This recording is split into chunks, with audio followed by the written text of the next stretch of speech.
Fantasy world building is all about building a world that is different from ours. And maybe, in building your fantasy world, you seek to create a world that is dominated by a matriarchy as opposed to a patriarchy. But is it enough to simply go, women are in charge? Is that actually what would change in your culture? Or would there be a more fundamental impact to a matriarchy? And how would a matriarchy arise?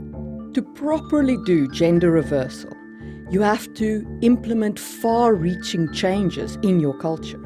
And that is a topic that I would like to explore today on request of one of my Ko-fi members. If you would like to suggest topics that I explore in world building videos, you can go to my Ko-fi link down below and become a member. Welcome to another episode of Just in Time World with your host, Marie Mullaney. Before we get cracking on today's topic, a quick PSA. I am not attacking anyone with this video. I'm just talking about historical precedent of the patriarchy, where it comes from, why it came into being, and what you would need to change in order to realistically have a female-led society. I'll also explore a few fantasy authors who have implemented some forms of matriarchy. Okay, let's get cracking. Fingers crossed this doesn't get me into trouble. First, what is the patriarchy? In essence, the patriarchy is a male-led society. What that means is the man is automatically assumed to be the head of the family. The man is the one entrusted with most of the rights and responsibilities pertaining to leadership and guidance. Obviously, in the past 100 years, there have been a lot of strides towards equality of the two genders, and that has been excellent progress, which I heartily approve of, since I am not a part of the patriarchy. Conversely, a matriarchy would be when the society is female-led. So a woman is automatically head of the family. Women are generally the leaders in the society. Women are the ones who hold the rights, while the men are in the subservient position. Why did we develop into a patriarchy? To understand that, you first have to go all the way back to agriculture. Before agriculture, there wasn't really a concept of wealth. Without wealth, you largely have an equal society. In your prototypical hunter-gatherer societies, men and women were largely seen as equal.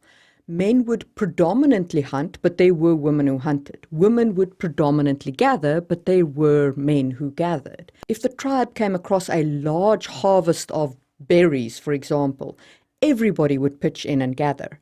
If the tribe was hunting a whole herd of horses, everybody would pitch in and join the hunt. If you're looking for an example of a fantasy author who did this kind of society very well, Jane M. Auel explores this extensively in her Earth Children books. As I always do with Jane M. Auel, the books are not safe for work. Please be aware of that. The primary reason why wealth engenders inequality, in my opinion, is because once we have wealth, we want our children to inherit that wealth. It's part of our basic drive of genetic reproduction. Now, the reason why agriculture is important is twofold. One, agriculture is where we first got wealth.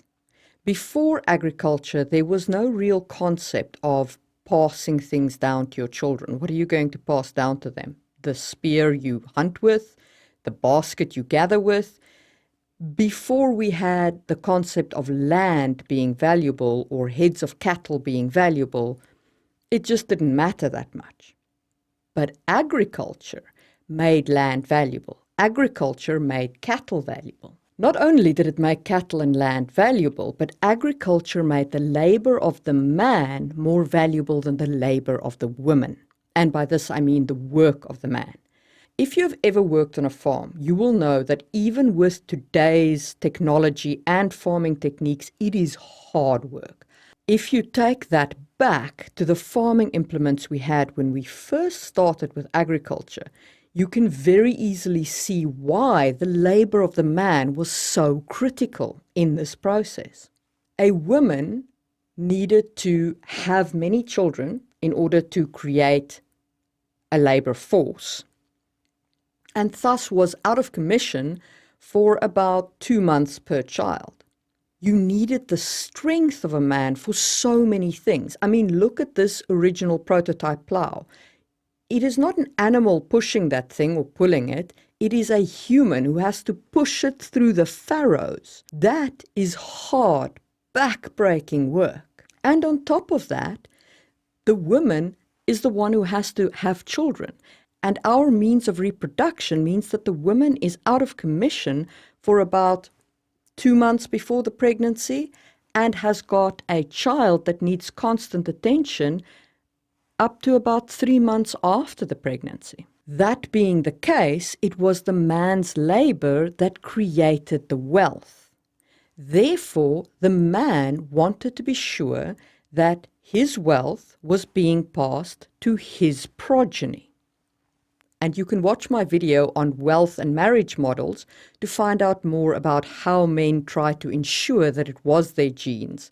But getting back to how this engendered the patriarchy, men needed to control women's sexual activities in order to ensure that it was their genes that was inheriting their generated wealth. And that is essentially why the patriarchy came into being. Okay. What does this mean for you wanting to create a gender-reversed world? First, if you remove wealth, you'll probably have an equal world. Equality will be the order of the day.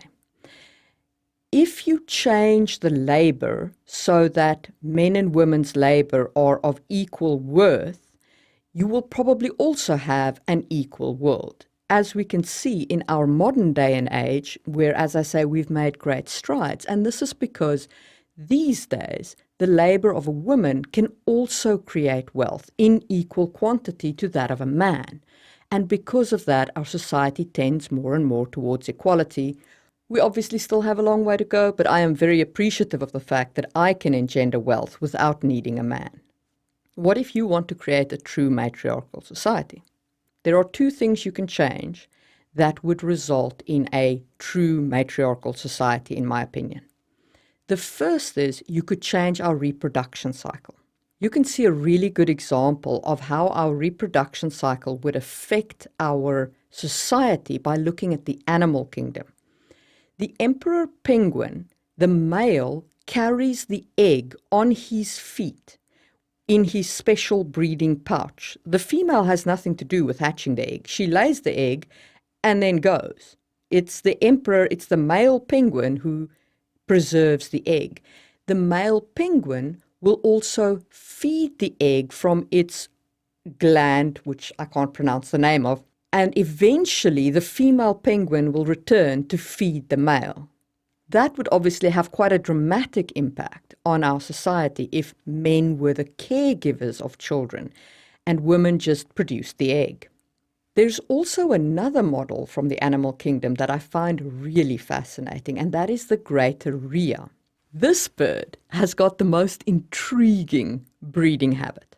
The male builds a very big nest. Then the female comes along. She breeds with him and then dumps her eggs in his nest. And then she goes along to the next male where she breeds with him and dumps her eggs in his nest. But multiple females do this. So a male greater rhea could end up with a whole nest, sometimes up to 80 eggs from different females, all of which he has obviously impregnated. So it's his genes mixed with multiple female genes that he then hatches, and he rears the chicks alone. Again, this would be a fascinating culture to explore. What would the role of the woman be in this kind of culture? Would they engender wealth? Would they then seek to give their wealth to some of the chicks? At this point, remember, the woman wouldn't know who of the men's chicks are hers. So would your females in such a society where you suddenly have wealth, would your females start controlling the sexual activities of men? So they're saying, no, you can only take my eggs and those of my friends, not everybody's eggs. It's an interesting thought exercise. If you took greater rheas and you made them an intelligent species with agriculture, what kind of culture would result? Let me know in the comments what you think. So that's the first thing you could change. You could change how we reproduce, and that would have a dramatic impact on which gender is more important. But you could also change whose labor is more important. This probably is best done through magic. So if your magic is common and women have a greater affinity for magic than men, your female labor becomes naturally more important than your male labor. So instead of men generating wealth, women are generating wealth. But if you keep our reproduction the same, what this means is that women don't need to control who men sleep with because they know who their children are, right? They're the ones who still give birth to them and still nurture them. I think that this kind of society would result in your most harsh form of matriarchy. I would hate to be a guy in this kind of society. It would suck because literally your only contribution to society is your seed. I mean, that's horrible. It would be, I think, worse for men in that kind of matriarchy than it was for women under the patriarchy, because even under the patriarchal models of our world, women were still the nurturers and caregivers of their children. And while that didn't give them any rights, it did give them influence in society. Let's talk some fantasy models of matriarchy. I haven't seen anybody implement matriarchies to the extent where they change our reproduction cycle or where they change whose labor is more valuable. But there are a couple of matriarchal societies. The model followed by the fantasy world builders that I've encountered is the model where men have caused something which has resulted in female dominance, but only at the highest level of society. A great example of this is Wheel of Time. In Wheel of Time, men did something that poisoned the male magic. Because of that, the only mages in Wheel of Time are female, and there are many female political rulers. But the society is not a matriarchy. You just have women in charge right at the top because of the male history. You can also see this in Catherine Kerr's Gel de Thar society. And this is the one that I want to explore in some detail because it's really interesting. The Gel de Thar used to live in a certain patch of Devery.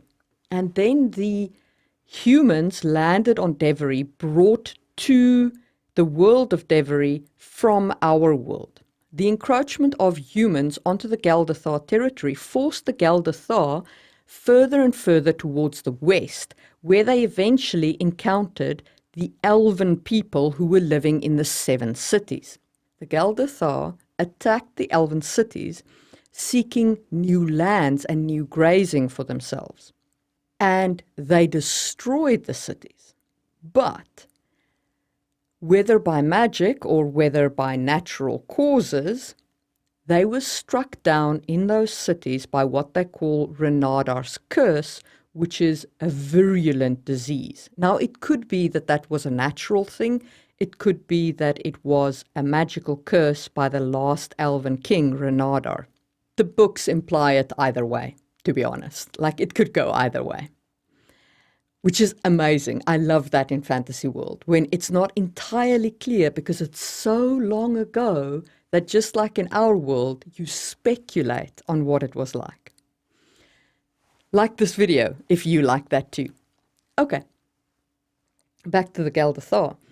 And there were women who then said, but you, the men, the warriors, you led us into this. You created this situation.